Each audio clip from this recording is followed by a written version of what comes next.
Saudara-saudari terkasih dalam Kristus, hari ini Jumat 5 Agustus 2022 dalam Pekan Biasa ke-18 tahun C.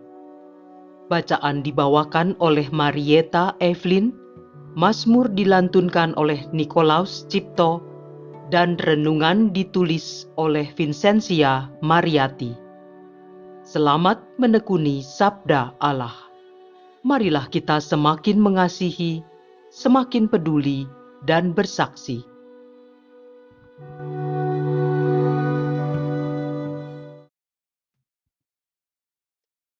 Dalam nama Bapa dan Putra dan Roh Kudus. Amin. Tuhan, Engkau memberikan kepada kami firman-Mu. Firman-Mu telah menjadi manusia dan kini menjadi bentuk kehadiran-Mu di tengah kami. Utuslah Roh Kudus yang Kau janjikan sebagai penghibur, yang mengajarkan kami makna firman-Mu itu. Kiranya inspirasinya membantu kami memahami firman yang telah ditulis dengan inspirasi ilahi. Jadikan pula kami melalui hembusan roh-Nya, tanah-tanah yang subur bagi pertumbuhan firman-Mu, hingga menghasilkan buah berkelimpahan.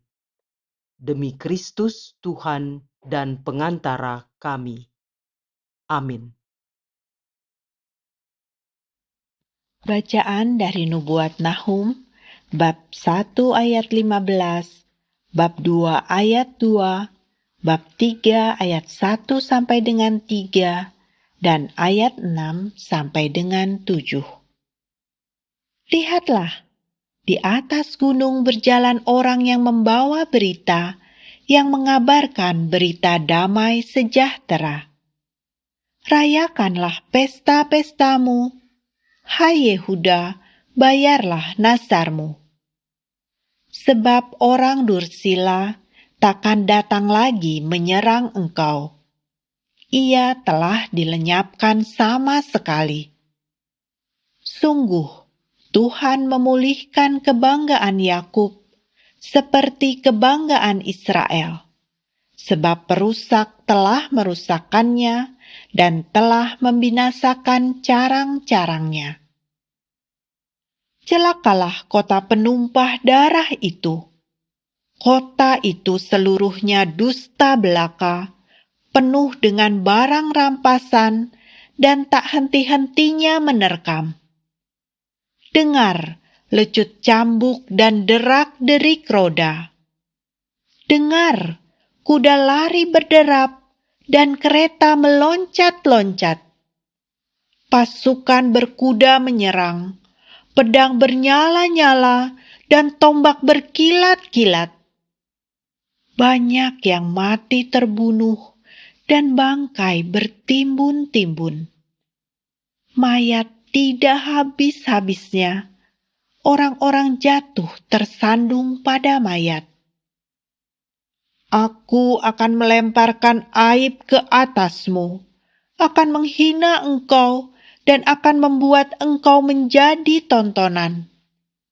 Maka semua orang yang melihat engkau akan lari meninggalkan dikau, serta berkata, Niniwe sudah hancur. Siapakah yang meratapi dia? Dari manakah aku akan mencari pelipur lara untuk dia? Demikianlah sabda Tuhan.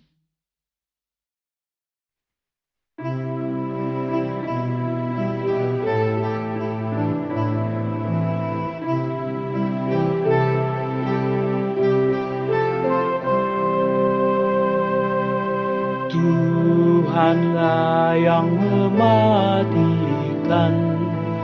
Tuhan pula lah yang menghidupkan. Dekatlah sudah hari bencana bagi orang-orang jahat. dan segera datanglah apa yang telah disediakan bagi mereka.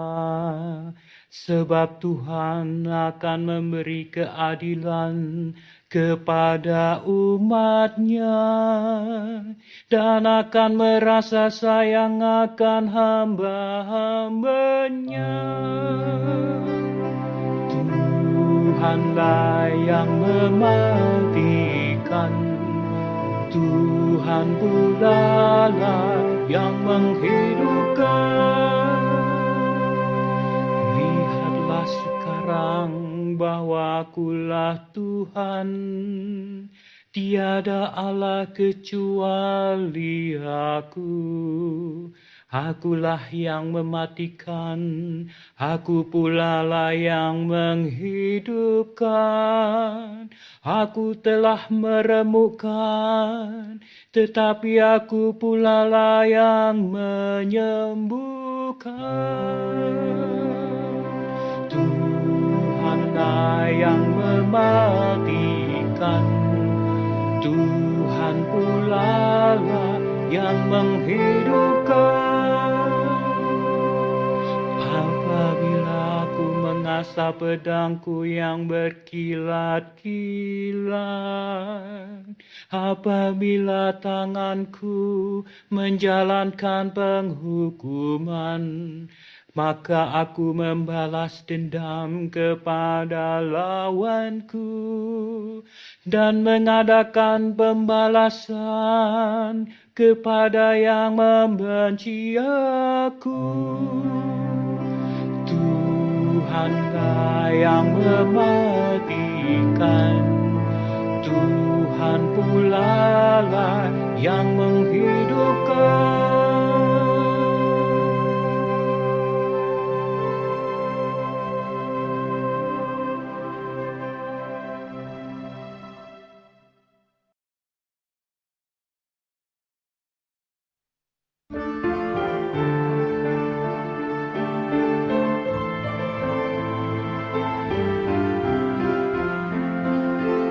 Alleluia, alleluia, alleluia.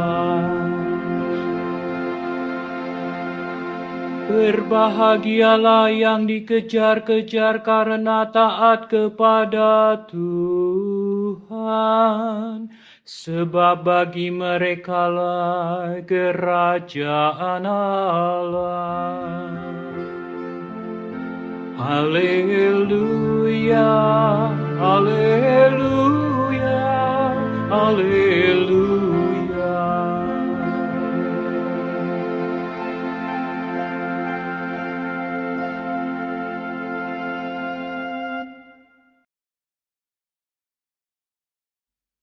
Inilah Injil suci menurut Matius, bab 16, ayat 24 sampai dengan 28. Sekali peristiwa, Yesus bersabda kepada murid-muridnya, "Setiap orang yang mau mengikuti Aku harus menyangkal diri, memikul salibnya, dan mengikuti Aku. Karena barang siapa mau menyelamatkan nyawanya, akan kehilangan nyawanya. Tetapi barang siapa kehilangan nyawanya karena Aku, ia akan memperolehnya. Apa gunanya bagi seseorang jika ia memperoleh seluruh dunia, tetapi kehilangan nyawanya? Apakah yang akan diberikannya sebagai ganti nyawanya? Sebab Anak Manusia akan datang dalam kemuliaan Bapa-Nya, diiringi malaikat-malaikatnya. Pada waktu itu, Ia akan membalas setiap orang setimpal dengan perbuatannya. Aku berkata kepadamu, sungguh, di antara orang yang hadir di sini, ada yang tidak akan mati sebelum mereka melihat Anak Manusia datang sebagai Raja dalam kerajaannya." Demikianlah sabda Tuhan.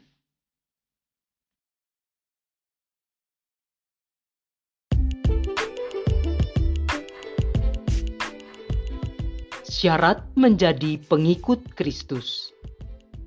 Renungan dibawakan oleh Vincentia Mariati.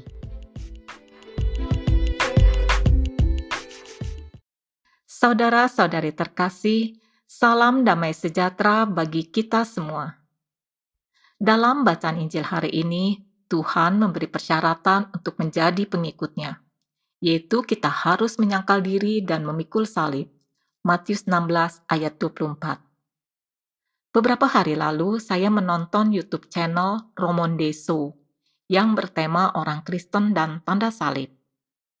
Penjelasan permenungan yang disampaikan oleh Romo Aba ini sangat menarik dan membuat saya merenungkan kembali makna salib bagi saya. Pemahaman saya selama ini, salib yang saya pakai di kalung akan melindungi saya dari mara bahaya. Salib yang saya taruh di dalam rumah diharapkan agar rumah saya terhindar dari hal-hal jahat, dari bahaya, serta kami yang menghuninya selalu diberkati Tuhan. Salib yang saya taruh di dalam kendaraan yang saya gunakan juga saya harap agar dapat melindungi saya dalam perjalanan. Sebagai seorang beriman, tentu permohonan dan harapan, keselamatan, serta perlindungan adalah hal yang wajar, bukan? Namun, ada penjelasan yang sangat menggelitik hati ketika Romo Aba mengatakan dia sempat memiliki paradigma iman yang keliru tentang salib. Menurut beliau, kemungkinan paradigma ini juga dialami oleh banyak orang Katolik maupun non-Katolik. Saya menyadari kebenaran perkataannya. Walau sepertinya tidak ada yang salah jika saya berharap salib yang saya pakai atau taruh di rumah akan melindungi dan memberkati saya, namun saya jadi tersadar dari kekeliruan iman saya. Tanpa saya sadari, secara tidak langsung saya telah menempatkan salib seperti jimat yang akan melindungi saya. Padahal, salah satu simbol salib adalah pengorbanan. Tentu saya harus memperbaiki kekeliruan ini. Salib yang saya pakai atau saya taruh di rumah, di kendaraan, atau di tempat di mana saya berada, bukan hanya sebagai pelindung atau memperlihatkan identitas kekatolikan saya, tetapi selayaknya mengingatkan saya terus-menerus bahwa pengorbanan Yesus Kristus melalui salib telah membuat saya menjadi orang yang merdeka di hadapan Allah. Demikian juga ketika berdoa. Saya memulai dengan membuat tanda salib. Lalu saya memanjatkan permohonan-permohonan agar saya selalu diberi kesehatan, diberkati, diberi rejeki, sukses dalam pekerjaan, dan jika saya dalam keadaan sakit, saya mohon mujizat agar disembuhkan. Jika saya sedang sedih, agar diberi penghiburan. Jika saya gagal, agar ditolong, dan diberi mujizat serta kesempatan hingga menjadi berhasil. Dan banyak lagi permohonan-permohonan untuk kepentingan diri saya. Sepertinya wajar saja saya memohon hal-hal yang baik kepada Tuhan. Tetapi, setelah saya renungkan kembali, bukankah salah satu simbol salib adalah penderitaan? Dan Tuhan Yesus sendiri dalam Injil hari ini mensyaratkan, setiap orang yang mau mengikuti aku harus menyangkal diri, memikul salibnya, dan mengikuti aku. Tanpa saya sadari, saya seolah telah memberi tugas begitu banyak dan berat kepada Tuhan untuk mengabulkan permohonan-permohonan saya serta menyerahkan beban salib saya supaya dipikul olehnya dan bukan oleh saya sendiri. Maka saya pun harus memperbaiki kekeliruan iman doa saya. Bukan hanya supaya dikabulkannya permohonan-permohonan saya, tetapi menyelaraskan dengan kepentingan dan kehendak Tuhan. Jika permohonan saya belum atau tidak dikabulkan, tidak menjadikan saya kecewa atau putus asa. Tetapi percaya Tuhan akan memberikan yang terbaik bagi saya menurut rencana dan waktunya.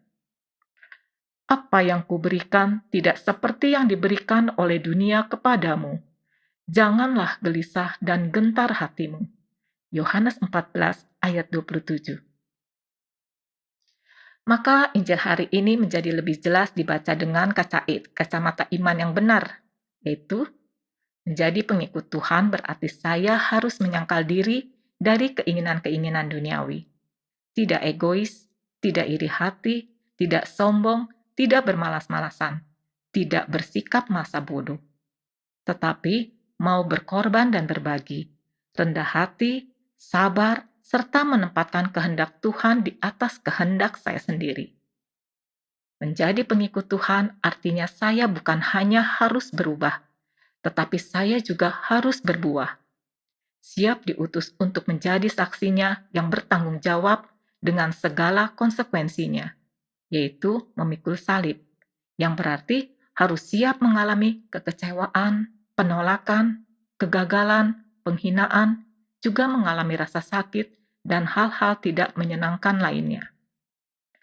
Menjadi pengikut Tuhan dengan menyangkal diri dan memikul salib, berarti saya harus mempersembahkan diri seutuhnya pada kehendak Tuhan, dalam keadaan dan situasi apapun, baik dalam keadaan senang maupun dalam keadaan sulit, atau dalam kondisi tidak menyenangkan.